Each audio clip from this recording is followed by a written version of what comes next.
नमस्कार दोस्तों, आप सभी का स्वागत है वर्मन क्लासेज में। वर्मन क्लासेज का प्रयास रहेगा कि महत्वपूर्ण प्रश्न बनाए जाएं और वो महत्वपूर्ण प्रश्न जो हैं वो किसी न किसी स्टूडेंट के काम आए। इसी प्रयास के साथ हम चल रहे हैं और इसी प्रयास के साथ हमने लगभग आज चौथा टेस्ट पेपर या फोर्थ नंबर का पेपर बनाया है। इतिहास से संबंधित प्रश्न होंगे और आज थोड़ी टेक्निकल प्रॉब्लम की वजह से बोर्ड पर वीडियो नहीं बन पाया है, ठीक है। लेकिन कल से रूटीन में उसी अवस्था में वीडियो बनेगा, लगभग 50 क्वेश्चन का वीडियो बनाया जाएगा। तो आज के लिए खेद है, किंतु जो भी है ये जितने भी प्रश्न हैं सभी इतिहास के महत्वपूर्ण क्वेश्चन हैं और आप सबसे विनती है कि कमेंट करके उत्तर देते रहें, ठीक है। तो हम चलते हैं फर्स्ट प्रश्न की ओर। आप लोगों के किसी भी प्रकार के सुझाव जो हैं वो सराहनीय होंगे, तो आप सुझाव दे सकते हैं। हम चलते हैं पहले प्रश्न पर। प्रश्न नंबर फर्स्ट है, निम्न रियासतों से संबंधित पीए को असंगत छांटिए। ये कब की बात है? 1857 की क्रांति के समय की बात है। यानी कि प्रत्येक रियासत जिसने ईस्ट इंडिया कंपनी से सहायक संधि की है वहाँ पर अधिकांश रियासतों पर पॉलिटिकल एजेंट रखे गए थे। तो क्रांति के समय जो पॉलिटिकल एजेंट थे उनकी हम बात करें, उनको असंगत छांटना है, ठीक है। हम बात करते हैं जैसे मेवाड़ का मेजर सावर्स है, जयपुर का ईडन है, मारवाड़ का मॉरिसन है और कोटा का मेजर बर्टन। इनमें से आपको असंगत छांटना है। बिल्कुल उत्तर दीजिए। हाँ, निश्चित ही आप आसानी से, कई बार परीक्षा में आने वाला एक प्रश्न है, कई बार आया हुआ है। चलो तो चलते हैं। इस प्रश्न का उत्तर जो है वो है मारवाड़। यानी कि गलत कौन है भाई? मारवाड़। क्योंकि मेवाड़ का मेजर सावर्स बिल्कुल सही है, जयपुर का ईडन भी सही है और मारवाड़ का मॉरिसन भी सही है। मारवाड़ का मॉरिसन क्या है? गलत। तो हमें ये भी देखना है, मॉरिसन गलत है तो यहाँ का सही कौन है? यहाँ का सही है मैक मोशन। मैक मोशन, ये जो मैक मोशन है इसका सिर काटकर आवा के किले में टांग दिया गया था, ठीक है। नेक्स्ट क्वेश्चन की ओर चलते हैं। प्रश्न नंबर दूसरा है अपना, एरिनपुरा में नेतृत्व ठाकुर कुशाल सिंह। यानी कि एरिनपुरा जो क्रांति थी उसमें नेतृत्वकर्ता कई लोग थे, मोती खां, तिलक राम। उनमें से एक व्यक्ति ठाकुर कुशाल सिंह आवा के जागीरदार थे, किंतु उनके साथ ठाकुर शिवनाथ सिंह भी थे। प्रश्न यहाँ से बन रहा है, एक प्रश्न बन गया और एक यहाँ शिवनाथ सिंह भी थे जिन्होंने नारनौल में आत्मसमर्पण किया था। ये देखिए कितना मोस्ट बात है। आवा के ठाकुर कुशाल सिंह ने तो आत्मसमर्पण किया था नीमच में और इन्होंने नारनौल में। वे मूलतः कहाँ के ठाकुर थे? प्रश्न ये बनता है कि शिवनाथ सिंह मूल रूप से कहाँ के ठाकुर थे। ऑप्शन ए है खैरवा, ऑप्शन बी है आलियान, ऑप्शन सी आसोप व चेलावास। बताइए। बिल्कुल आप लोगों के प्रयास जो हैं वो सराहनीय होंगे, बहुत बढ़िया बात है। आप लोग प्रयास कर रहे हैं, तैयारी को बरकरार रखें। तो इस प्रश्न का उत्तर हम लेकर चलते हैं। इस प्रश्न का उत्तर है आसोप। आसोप का ठाकुर शिवनाथ सिंह था जो ठाकुर कुशाल सिंह के साथ मिला था, किंतु इसने नारनौल में आत्मसमर्पण किया था। नेक्स्ट प्रश्न। प्रश्न नंबर 3 है, पृथ्वीराज रासो पुस्तक के कुछ तथ्यों को पढ़कर गलत बताना है। ये एक पुस्तक है राजस्थान के इतिहास की महत्वपूर्ण जानकारी देने वाली। इसके तथ्य पढ़ने हमें चारों, उनमें से गलत को छांटना है। पहला तथ्य है, इसमें पृथ्वीराज चौहान की उपलब्धियों का वर्णन है। First option. इसे पूर्ण रूप से चंद्रवरदाई ने नहीं लिखा है, यह डिंगल भाषा में लिखी गई रचना है, या इसमें चौहानों की उत्पत्ति अग्निकुल से बताई गई है। तो क्या आप इसमें से आपको बताना है ए ऑप्शन 1 व 2 गलत बताने हैं। 1 व 2 गलत हैं, 1, 2, 3 गलत हैं। सी ऑप्शन कहता है कोई भी गलत नहीं है और डी ऑप्शन कहता है केवल 3 गलत है। बताइए। थोड़ा बड़ा प्रश्न है, इसलिए ध्यान से देख के आराम से उत्तर दे सकते हैं। बिल्कुल, हाँ, गौर से देखना है। इस प्रकार के प्रश्न ही ज्यादा आते हैं। किसी भी एक प्रश्न को व्याख्यात्मक लिखा जाता है, उसकी सारी जानकारी लिखकर फिर पूछ लिया जाता है कि इसमें कौन सही है और कौन गलत है। तो देखिए, इस प्रश्न का उत्तर है डी, केवल 3 नंबर गलत है। कैसे, देखिए, पृथ्वीराज चौहान की उपलब्धियां सही हैं। पूर्ण रूप से चंद्रवरदाई ने नहीं लिखा, क्योंकि चंद्रवरदाई के पुत्र जिलहन ने इसे पूरा किया था। ये डिंगल भाषा में लिखी गई रचना नहीं है, तो ये कौन सी भाषा में है? पिंगल में। इसका मतलब केवल और केवल कौन सा ऑप्शन गलत निकला? तीसरा। ठीक है, इसमें चौहानों की उत्पत्ति अग्निकुल से बताई गई है, तो इसमें कोई दिक्कत नहीं है। ठीक है, हम बात करते हैं नेक्स्ट क्वेश्चन की। प्रश्न नंबर 4 है, पृथ्वीराज विजय एक पुस्तक है। पृथ्वीराज विजय पुस्तक के बारे में निम्न कथनों में से सही का चयन करें। ऑप्शन 1 है, इसका लेखक जयानक भट्ट कश्मीरी था। इसकी रचना पुष्कर झील के किनारे की गई। इसमें नियोग पर था, सती पर था, स्वयंवर का उल्लेख है। इसमें तराइन के युद्धों का पूर्ण उल्लेख है। अब प्रश्न यहाँ बनेंगे कि ए कहता है 1 सही है, बी कहता है 1 2 3 सही है, सी कहता है सभी सही है, या केवल 4 सही है। आपको इसमें से 4 ऑप्शन में से सही छांटने, ये कितने सही हैं ये छांटने हैं। तो देखिए, इस प्रश्न का उत्तर है बी, 1 2 3 सही है, यानी कि 4 गलत है। तो देखिए कैसे, इसका लेखक जयानक भट्ट था, बिल्कुल सही है। कश्मीरी था, वो भी सही है। इसकी रचना पुष्कर झील के किनारे की गई, ये भी सही बात है। इसमें नियोग पर था, सती पर था, ये भी सही बात है। इसमें तराइन के युद्धों का उल्लेख नहीं है, यहाँ पर ये बात ठीक नहीं है। ठीक है, इस प्रकार से, यानी कि आजकल की परीक्षाओं में इसी प्रकार के प्रश्न आया करते हैं। पूरी एक व्याख्यात्मक बात आती है, जैसे किसी पुस्तक की या किसी युद्ध की, और उसमें से कौन सही है कौन गलत के बारे में पूछ लिया जाता है। नेक्स्ट क्वेश्चन, राजस्थान के शासकों द्वारा अंग्रेजों का आधिपत्य स्वीकार करने का क्या कारण था? समझे इसको। अनेक कारण हो सकते हैं, एक मूल कारण भी हो सकता है, तात्कालिक कारण भी हो सकता है। तो देखिए, शासकों व सामंतों की आपसी झगड़ी, बिगड़ती हुई आर्थिक व्यवस्था, मराठों का दखल, या उपरोक्त सभी। इस प्रश्न का कमेंट करके उत्तर दें। वेरी गुड, आप बिल्कुल तैयारी किए हुए स्टूडेंट हैं। कई ऐसे भी हैं जिन्होंने 2-4 एग्जाम दिए, कई बिल्कुल फ्रेशर हैं। हाँ, इस प्रकार का टेस्ट हम रेगुलर रखेंगे। रेगुलर आप जुड़े रहेंगे तो हिस्ट्री और कल्चर के क्वेश्चन काफ़ी आते हैं। हिस्ट्री और कल्चर के क्वेश्चन गलत नहीं होंगे, पूरा प्रयास होगा। इस प्रश्न का उत्तर है उपरोक्त सभी, यानी कि उस समय शासकों व सामंतों के आपसी झगड़े चल रहे थे, आर्थिक व्यवस्था बिगड़ी हुई थी और मराठों का हस्तक्षेप उस समय हो चुका था, इसलिए राजस्थान को कोई आश्रय चाहिए था। तो इस प्रश्न का उत्तर बनेगा उपरोक्त सभी। नेक्स्ट क्वेश्चन, 6 नंबर प्रश्न है, माधो सिंह व गोविंद का संबंध निम्न में से किस आंदोलन से था? आंदोलन से मतलब है किसान आंदोलन से। ए है बिजोलिया किसान आंदोलन, बी है अलवर किसान आंदोलन, बूंदी किसान आंदोलन, या बेगू किसान आंदोलन। बिल्कुल उत्तर देंगे आसानी से। वेरी गुड, बहुत अच्छी बात। इस प्रश्न का उत्तर है अलवर किसान आंदोलन। अलवर किसान आंदोलन के समय इन दोनों लोगों ने पहले ही एक समाचार पत्र दिल्ली में जाकर लिखा था, जिसका नाम था पुकार। ये समाचार पत्र लिखकर अपनी मांगों के लिए अवगत करवाया गया था, लेकिन मांगे जब पूरी नहीं हुई तो अलवर में 2 प्रकार के आंदोलन हुए थे। एक मेव आंदोलन और दूसरा था नीमू चाणा किसान आंदोलन। तो माधो सिंह व गोविंद का संबंध कहाँ से रहा? अलवर किसान आंदोलन से।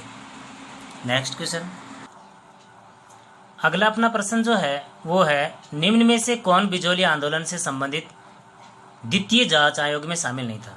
बिजोलिया आंदोलन से संबंधित जांच आयोग, एक जांच आयोग बिंदुलाल भट्टाचार्य के समय हुआ था 1919 में, और ये जांच आयोग 1921 में हुआ था। ठीक है, तो हम बात कर रहे हैं इसमें A option Ramakant Malviya, B Thakur Raj Singh, Mehta Takht Singh या अफजल अली। तो देखिए इस आंदोलन में या इस जांच आयोग में अफजल अली शामिल नहीं था, क्योंकि अफजल अली जो है वो शामिल था बिंदुलाल भट्टाचार्य जांच आयोग में। उसमें भी 3 सदस्य थे और इसमें भी 3 सदस्य थे, दोनों में 3-3 सदस्य थे। ये जांच आयोग बना था 1921 में, उदयपुर में ही रहा था। और उसके अलावा हम बात करें, इस जांच आयोग से मिलने के लिए माणिक्यलाल वर्मा उदयपुर पहुंचे थे 15 सदस्यों के प्रतिनिधि को लेकर, और उन्होंने एक गीत की रचना की थी, पंछीड़ा, जो अनेक बार परीक्षा में आया हुआ प्रश्न है। नेक्स्ट प्रश्न लिखते तब। प्रश्न नंबर 8 है, जयपुर में सर्वप्रथम जन चेतना का आगाज किसने किया? ऑप्शन जमनालाल बजाज, हीरालाल शास्त्री, अर्जुनलाल सेठी, कर्पूर चंद पाटनी। बताएंगे? इस प्रश्न का उत्तर है अर्जुनलाल सेठी। अर्जुनलाल सेठी का जन्म जयपुर में हुआ था और अर्जुनलाल सेठी जो हैं जैन परिवार से संबंधित थे। पहली बार सशस्त्र क्रांति के जनक राजस्थान में इन्हीं को माना जाता है। ठीक है, नेक्स्ट क्वेश्चन। निम्न में से किस इमारत में पहली बार पित्रा-दूरा का प्रयोग हुआ था? इमारत है हुमायूं का मकबरा, एतमाद दौला का मकबरा और बुलंद दरवाजा व पंचमहल। सब चीज़ों का पता भी होना चाहिए, मैं आपको बता देता हूँ। हुमायूं का मकबरा दिल्ली में है, एतमाद दौला का मकबरा आगरा में है, पंचमहल फतेहपुर सीकरी में है और बुलंद दरवाजा बुलंद दरवाजा भी फतेहपुर सीकरी में है। आपको ये बताना है पहली बार पित्रा-दूरा का प्रयोग किस में हुआ था? तो इस प्रश्न का उत्तर है एतमाद दौला का मकबरा। एतमाद दौला का मकबरा यानी कि एतमाद दौला कौन थे वो देखना, जहांगीर के ससुर थे। जहांगीर के ससुर थे, ठीक है, नूरजहां के पिता। उनको एतमाद दौला की उपाधि जहांगीर के द्वारा ही दी गई थी, नहीं तो उनका मूल नाम गयास बेग था। प्रश्न नंबर 10 की बात करें।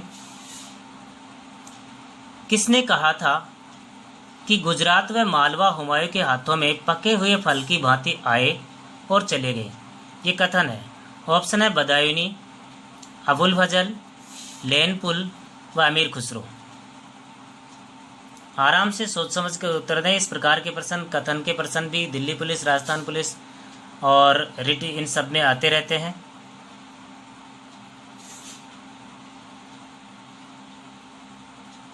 हाँ, तो इस प्रश्न का उत्तर है लेनपुल। मध्यकालीन इतिहास के प्रमुख रचनाकार लेनपुल ने उस समय कहानी के बारे में कहा था। उस समय कहा था कि गुजरात व मालवा हुमायूं के हाथों में पके हुए फल की भांति आए और चले गए। प्रश्न नंबर 11, धर्म सभा की स्थापना किसने की थी?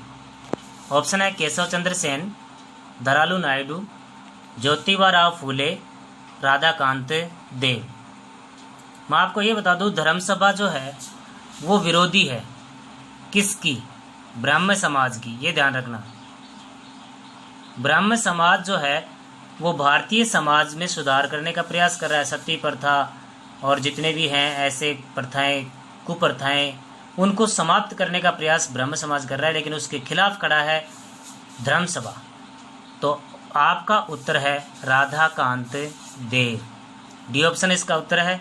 ये इस चीज़ में विश्वास नहीं करते थे, रूढ़िवादी व्यक्ति थे। इनका मानना था कि भारतीय समाज जो चल रहा है उसमें परिवर्तन नहीं होना चाहिए, जो चल रहा है वो सही चल रहा है। Question number next, Arya Samaj किसके विरुद्ध है? आर्य समाज किसके विरुद्ध है? ईश्वर के अस्तित्व, यानी कि वो ईश्वर के अस्तित्व को नहीं मानता, इस्लाम धर्म के विरोधी या ईसाई धर्म के विरोधी, या धार्मिक कर्मकांड व मूर्ति पूजा के विरोधी? बताइए इस प्रश्न का उत्तर। Very good. इस प्रश्न का उत्तर है धार्मिक कर्मकांड व मूर्ति पूजा, यानी कि आर्य समाज इसके विरोधी था। प्रश्न नंबर 13 है, आत्मसम्मान आंदोलन चलाने वाले नेता कौन थे? आत्मसम्मान आंदोलन चलाने वाले नेता कौन थे जो किसी समय महात्मा गांधी के सहयोगी रहे थे? समय देता हूं आपको, इस प्रश्न का उत्तर दीजिए आप।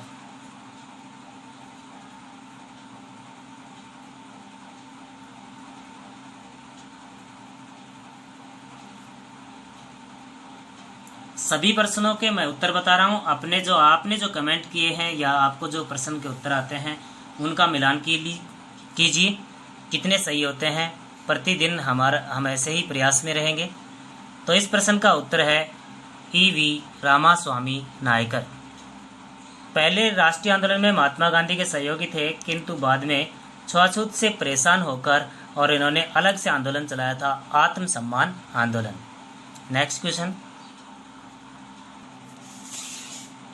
वह क्रांतिकारी कौन था जो बाद में महान योगी बना? और हम ऐसा कह सकते हैं महान योगी बना और एक आश्रम की स्थापना की और आश्रम में रहने लगा, ऐसा भी कह सकते हैं। ऑप्शन आपके सामने दिखाई दे रहे हैं, उत्तर दे सकते हैं। जमनालाल बजाज, विनोबा भावे, अरविंद घोष, महात्मा गांधी। मैं आपको ये बता दूं, आश्रम सभी के हैं। इस प्रश्न का उत्तर है अरविंद घोष। अरविंद घोष, इनका आश्रम था अरोविले। ये इनका मुख्य आश्रम था। कल भी हम बात कर रहे थे, उस समय हमने विनोबा भावे का आश्रम बताया था। विनोबा भावे का आश्रम था पावनार। ठीक है, नेक्स्ट क्वेश्चन की बात करते हैं। अलीपुर बम कांड में अरविंद घोष का बचाव किस वकील ने किया? ऑप्शन भूलाभाई देसाई, विपिन चंद्रपाल, CR दास, मोतीलाल नेहरू। भारतीय राष्ट्रीय आंदोलन के बहुत ही महत्वपूर्ण क्वेश्चन है। इस प्रश्न का उत्तर है CR दास। CR दास यानी चित्तरंजन दास। नेक्स्ट क्वेश्चन, मारवाड़ का प्रताप किसे कहा जाता है? इस प्रश्न का सिंपली आराम से हर कोई इस प्रश्न का उत्तर दे सकता है, बहुत ही सिंपल क्वेश्चन है। ऑप्शन है A राय सिंह, B रावचंद्र सेन, जसवंत सिंह या जगत सिंह। तो इस प्रश्न का उत्तर है रावचंद्र सेन। क्यों कहा जाता है? वैसे प्रताप का इनको कहा जाता है अग्रगामी भी। महाराणा प्रताप से पहले ही अकबर के खिलाफ खड़े होने वाले मुख्य शासक थे रावचंद्र सेन। प्रश्न नंबर नेक्स्ट आपको दिखाई दे रहा होगा प्रश्न, मेवाड़ का उद्धारक निम्न में से किस शासक को कहा जाता है? ऑप्शन A रतन सिंह, हमीर देव, महाराणा प्रताप, महाराणा कुंभा। हर प्रश्न का हम व्याख्या कर रहे हैं और व्याख्या के साथ 1-2 एक्स्ट्रा क्वेश्चन बताए जा रहे हैं, इसलिए पूरे समय तक बने रहिए। हम स्वयं ये कोशिश कर रहे हैं कि आपका कम समय लगाएं। ठीक है, इस प्रश्न का उत्तर है हमीर देव। अलाउद्दीन खिलजी ने 1303 में दुर्ग जीत लिया था। 1303 से अलाउद्दीन खिलजी या खिलजी वंश के अधीन रहा था 1326 तक। 1326 में राणा हमीर ने जीता। 23 सालों तक चित्तौड़ दुर्ग की हालत खराब हो गई, मेवाड़ की हालत खराब हो गई। उस खराब हुई हालत को सुधारा था हमीर देव ने, इसलिए हमीर देव को, राणा हमीर देव को मेवाड़ का उद्धारक के नाम से जाना जाता है। 18 प्रश्न है, अकबर का अंतिम अभियान कहाँ से संबंधित था? देवगढ़ का अभियान, अफगान अभियान, असीरगढ़ अभियान या गुजरात अभियान? आसानी से आप उत्तर देंगे। तो इस प्रश्न का उत्तर है असीरगढ़ का अभियान। नेक्स्ट क्वेश्चन है हमारा, निम्न में से किस विद्वान ने नारायण व विष्णु को समान माना है? यानी कि वो मानते हैं कि नारायण विष्णु एक हैं, और इस प्रश्न का उत्तर है कालिदास। नेक्स्ट क्वेश्चन है हमारा, मौर्य काल के राजा के 18 अधिकारियों का उल्लेख है, जिनको क्या कहा जाता है? ऑप्शन ए तीर्थ, रत्निन, होण व फर। तो इस प्रश्न का उत्तर है ए तीर्थ। 18 अधिकारियों का इनका उल्लेख अर्थशास्त्र में हुआ है। किसमें हुआ भाई? अर्थशास्त्र में। और अर्थशास्त्र का हम बात करें तो अर्थशास्त्र की रचना चाणक्य ने की थी। नेक्स्ट एक क्वेश्चन और कर लेते हैं हम। इसी ऑप्शन में एक आया था रत्निन, तो हम यहां पर ले लेते हैं रत्निन क्या है? ऑप्शन ए रतन की मां, ऑप्शन बी रत्नों की माला, ऑप्शन सी रतन एक कर, ऑप्शन डी अधिकारी। बताएं इस प्रश्न का उत्तर। इस प्रश्न का उत्तर है अधिकारी। रत्निन जो है वो क्या है? अधिकारी। कितने हैं? 12 अधिकारी। कौन से काल में? वैदिक काल में। कौन से काल में भाई? वैदिक काल में। 22वां प्रश्न है, निम्न में से असंगत को छांटिए। ये कुछ संप्रदाय हैं और इसके अलावा उनके संस्थापक हैं। जैसे आजीवक संप्रदाय के संस्थापक मखलीपुत्र घोषाल है, इस प्रकार से। ठीक है। अजीत केस कमलेन ने कौन सा किया है? संजय वेठलीपुत्र ने संदेहवादी, पूर्ण कश्यप ने क्रियावादी। इनमें से आपको गलत को छांटना है। ठीक है। इस प्रकार के हार्ड जो क्वेश्चन होते हैं वो बड़े एग्जामों से संबंध रखते हैं। इस प्रश्न का उत्तर है पूर्ण कश्यप क्रियावादी, क्योंकि इसमें अ और लगता है, ये अक्रियावादी हैं। अक्रियावादी यानी कि कुछ भी काम करने की जरूरत नहीं, खाओ पियो मौज करो, ऐसी सोचने वाले हैं। चारवाक दर्शन की तरह इनकी सोच होती है कि जब तक जियो खुशी से जियो, कर्जा लेके घी पियो। ठीक है। चलते हैं हम नेक्स्ट क्वेश्चन की तरफ। 23वां प्रश्न है, महावीर स्वामी ने जैन संघ की स्थापना किस स्थान पर की थी? महावीर स्वामी ने जैन संघ की स्थापना कहाँ की? ए ऑप्शन सारनाथ, कुशीनगर, पावापुरी या वैशाली।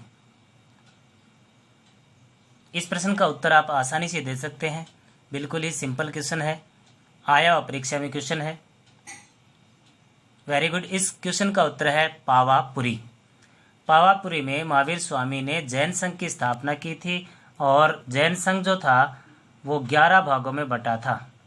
जैन संघ कितने भागों में बटा था? 11 भागों में। ठीक है। उनके अध्यक्ष को गणधर कहा जाता था, यानी कि जैन संघ के एक भाग को गण और अध्यक्ष को गणधर। नेक्स्ट क्वेश्चन, जैन साहित्य में जैन धर्म में प्राचीन साहित्य को क्या कहा जाता है? ऑप्शन उपांग, निकाय, आगम, उपागम। बिल्कुल रेलवे और दिल्ली पुलिस जैसे क्वेश्चन है। Very good. इस प्रश्न का उत्तर है आगम। जैन धर्म में जो साहित्य लिखा गया, जो किताबें लिखी गई, जो प्राचीन समय की लिखी हुई थी, उनको आगम कहा जाता था। 24वां प्रश्न, सम्राट अशोक का बौद्ध धर्म स्वीकार करने का साक्ष्य निम्न में से किस अभिलेख से प्राप्त होता है? यानी कि सम्राट अशोक पूर्व में शैव थे। अभिलेखों से ज्ञात होता है कि पूर्व में शैव थे किंतु बाद में बौद्ध धर्म स्वीकार किया। इस बात की जानकारी कहाँ से मिली? जैसे सारनाथ, भाबरू, जूनागढ़ व सांची का स्तूप। तो इस प्रश्न का उत्तर समय दिया गया आपको। इस प्रश्न का उत्तर है भाबरू शिलालेख, बैराठ में। और बैराठ कहाँ है? जयपुर में। वेरी गुड, बने रहिए हमारे साथ। नेक्स्ट क्वेश्चन, 25वां क्वेश्चन है, अर्थशास्त्र के कौन से अधिकरण में राज्य के सप्तांग सिद्धांत का उल्लेख मिला है? सप्तांग सिद्धांत यानी राज्य के 7 अंग होते हैं। ऐसा कौन से अधिकरण में? अधिकरण का मतलब है भाग। अर्थशास्त्र में कुछ भाग हैं, तो कौन से भाग में सप्तांग सिद्धांत का उल्लेख मिला है? ऑप्शन आपके सामने लिखे हुए हैं। ऑप्शन इस प्रश्न का सही उत्तर है ए, छठे भाग में। नेक्स्ट क्वेश्चन, राजपूताना क्षेत्र के किस शासक को सर्वाधिक मनसबदारी दी गई थी? अमर सिंह, मान सिंह, मिर्जा राजा जय सिंह व जसवंत सिंह। सर्वाधिक मनसबदारी पूछी जा रही है, तो इस प्रश्न का उत्तर है मान सिंह, और मान सिंह को 7,000 की मनसबदारी दी गई थी, जो रियासती काल में सर्वाधिक थी। 27वां प्रश्न है, अर्थशास्त्र में लिखित शब्द आहिर तक किससे संबंधित है? ए ऑप्शन मुद्रा प्रणाली, कर प्रणाली, दास प्रथा या अधिकारियों का विभाग। बिल्कुल सिंपल क्वेश्चन है। इस क्वेश्चन का आंसर है दास। दासों के एक भाग को अहिर्तक कहा गया है। अर्थशास्त्र में कौटिल्य ने 9 प्रकार के दास बताए हैं। कितने प्रकार के बताए हैं? 9 प्रकार के। उनमें से एक ऐसा दास होता है जो स्थायी होता है, जिसकी दासता किसी भी कीमत पर हट नहीं सकती, जो जीवन भर दास रहेगा, ऐसा उल्लेख मिलता है, और वो है अहिर्तक। Very good. Next question, Maurya प्रशासन में प्रांत को क्या कहा जाता है? हमने देखा है प्रत्येक काल में प्रांत के अलग अलग नाम हैं। ये जो लिखा हुआ है इसमें ये सभी प्रांतों के ही नाम हैं, जैसे सूबा, वजय, इक्ता या चक्र। सूबा, वजय है, इक्ता या चक्र। गुड। मौर्य काल में प्रांत को चक्र कहा जाता है, मुगल काल में सूबा कहा जाता था, बाबर ने उसे वजयदारी नाम दिया, जबकि इक्ता जो है वो इल्तुतमिश ने शुरू किया था।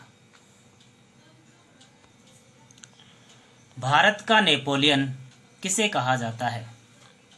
ए ऑप्शन चंद्रगुप्त फर्स्ट है, या समुद्रगुप्त, अशोक या रामगुप्त।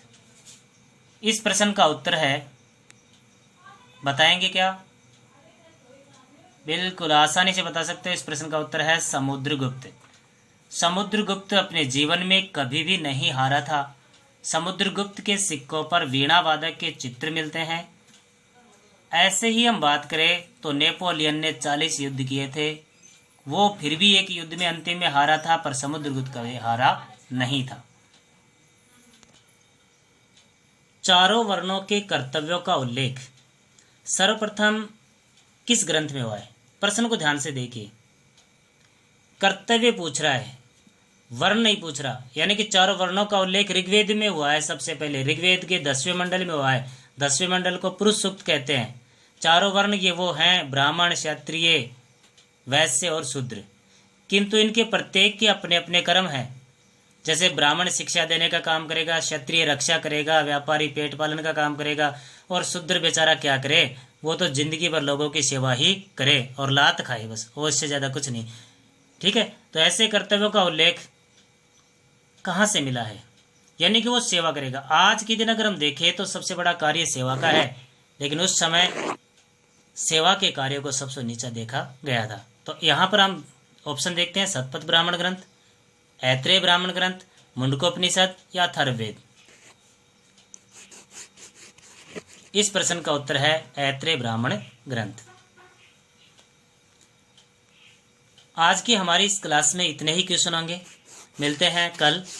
आज इतने समय तक ऑनलाइन या लाइव बने रहने वाले सभी स्टूडेंट या सभी जो दोस्त लोग हैं, उन सभी का धन्यवाद।